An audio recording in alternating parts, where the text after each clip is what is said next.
here is the question. And guys, the question says, in an unconfined compression test, the axial load at which the specimen fails is given as 350 newtons. The specimen's diameter and length are 50 mm and 200 mm respectively. Also, the axial deformation that occurs in the specimen is given to be 15 mm. So, which of the following options are correct? And these are the options. So here we begin up with the solution. So guys, first of all, we should be very much clear with what is actually the unconfined compression test. So as we know that this particular test is used to perform in order to find the deviatoric stress and the shear strength or the shear stress at which the particular sample fails. That to perform for kind of cohesive soils, and as well as we can say that the saturated clays. Since it is unconfined, so there is no confinement at all. So हम जानते हैं coarse grained soil cannot stand in a cubical mold or in a cylindrical mold without confinement, because cohesion नहीं होता, so it will easily break. So for that particular reason, this particular test is usually performed for the saturated clays, or we can say that the cohesive soils. And since it is unconfined, so we know that we are having two terms. One is sigma 1, which is basically the major principal stress, and second is sigma 3, which is basically the minor principal stress. Since it is unconfined, so there is no confinement, so sigma 3 is equal to 0.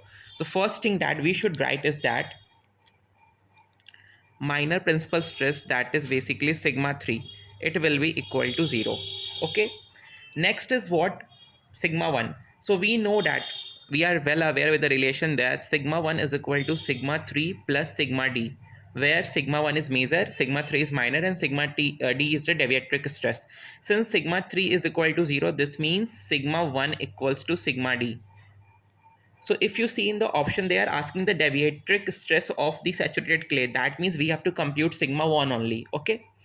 Next thing. Next, what you should know that this particular test is a kind of quick test. Quick test in the sense it is a short-term loading test. It is not a effective stress analysis. So in this particular case, you can say there is no drainage that is basically been allowed, so it is an undrained one. So agar undrained hoga, so drains agar usme allow nahi hoga, so there will be no change in the volume of the particular sample, neither it will dilate nor it will contract. That simply means that volume change epsilon v is equal to 0. This is the volumetric strain. Epsilon v will be equal to 0.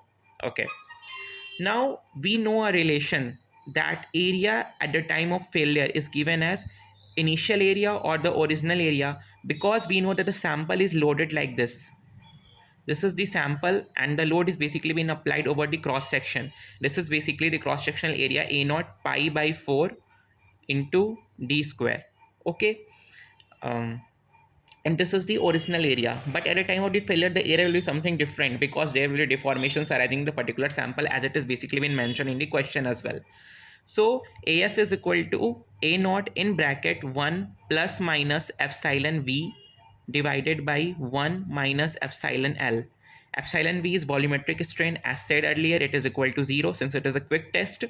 So I should write it here like it is a quick test, and no volume change, no volume expansion, no volume contraction, etc.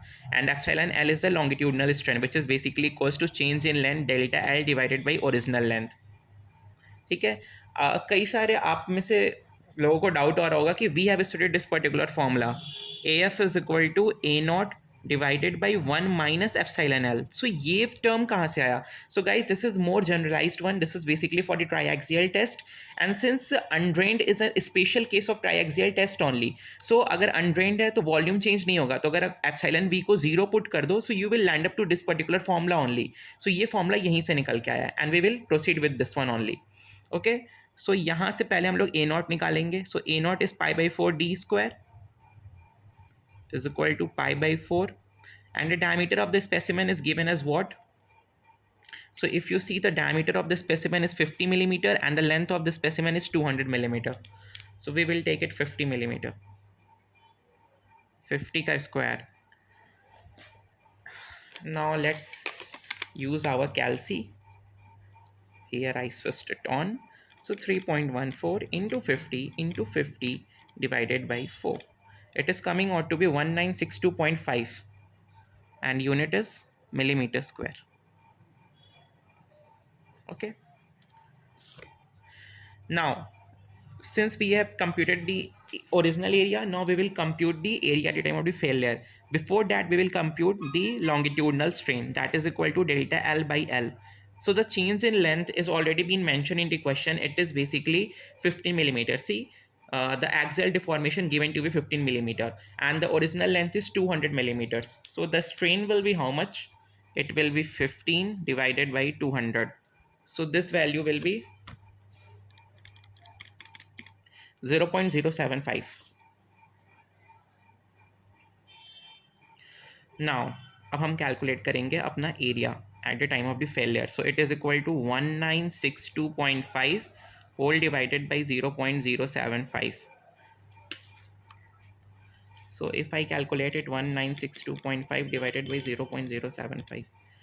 Okay, so it is coming out to be 26166.67. Round of कर देंगे हम उसको millimetre square.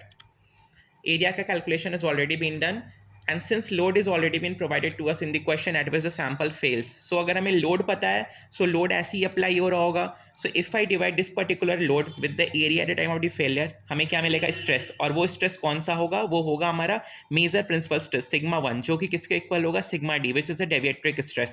So we will compute the deviatoric stress in this particular case. ठीक है?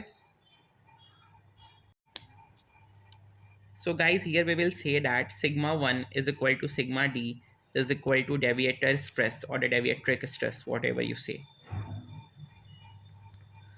is equal to load, which is denoted as capital P, divided by area at the time of the failure, AF. So load is how much? So we have seen it already here. The value of load is given as 350 newtons and the area is this one. So we will take these values. So it is 350 divided by 26166.67.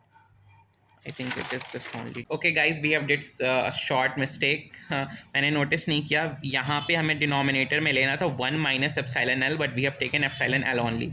So it should be 1 minus 0.075. So area की value change हो जाएगी फिर. So it will be 1962.5 divided by 1 minus 0.075. So area is coming out to be equal to 2121.62 millimeter square. Sorry, अब clear है. अब हमारी area की value ये है. So we will divide it with this particular value. Instead of doing this, we will write 2121.62. So finally जो हमारी sigma d की value निकल के आएगी वो आएगी 350 divided by 2121.62. It is coming out to be 0.1649 Newton per mm square, which you call it as MPa.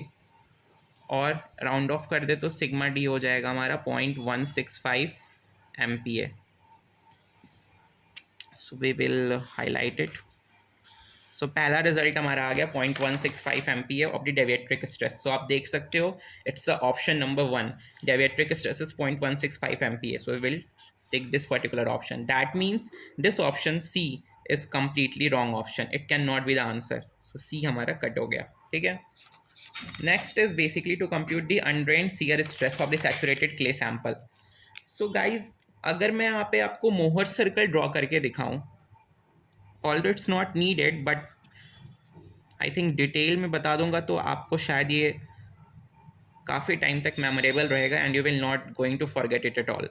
सो अगर मैं इसका मोहर सर्कल ड्रॉ करूँ सो हम जानते हैं उसके लिए हमें क्या रिक्वायरमेंट्स होती है, सिग्मा 1 और सिग्मा 3 की वैल्यूज़. तो सिग्मा 1 तो हमें पता है ये है 0.165 MPa and sigma 3 is already 0. So यानी कि एक पॉइंट यहाँ होगा एंड से 1 point is here. This is basically sigma 1. So ये हमारा बन गया मोहर सर्कल.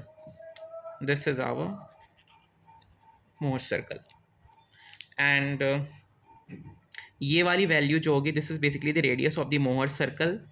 ये हमारी सिग्मा एक्सिस है and this is tau axis. So ये हमारी टाउ की वैल्यू हो जाएगी tau and here tau is equal to what C which is basically the cohesion.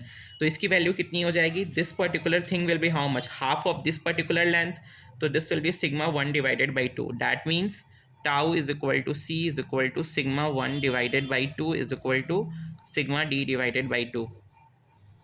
And आपने ये रिजल्ट पढ़ा भी होगा कंप्रेसिव स्ट्रेंथ चैप्टर में.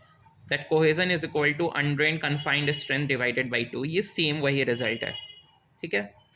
सो यहाँ से हमारा फाइनली जो शेयर स्ट्रेस निकल के आएगा, this will be half of this particular value, so 0.165 divided by 2. so यहाँ से जो shear stress हो जाएगा, it will be 0.0825 MPa. और अगर किलो न्यूटन पर मीटर स्क्वायर में कन्वर्ट करें, so we just have to multiply it like 0.0825 newton है तो 10⁻³ और नीचे मिलीमीटर स्क्वायर है, so we will multiply it by 10⁻⁻⁶. So ये ऊपर जाएगा तो +3 हो जाएगा, इंटू 1000 से हम मल्टीप्लाई कर देंगे. So it is 82.5. So shear stress आ रहा है हमारा 82.5 किलो न्यूटन पर मीटर स्क्वायर.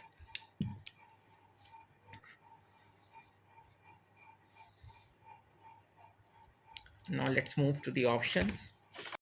Guys, ये option 82.5 है, sorry. This is 82.5. So 82.5, so that means option number D is correct. So the answer of this particular amazing question is none other than A and D. So hope guys आपको ये video अच्छी लगी होगी. If you really like this particular video, stay tuned for more such amazing problems from the different chapters, different subjects of civil engineering. Until then, a very goodbye and forget not to subscribe my channel.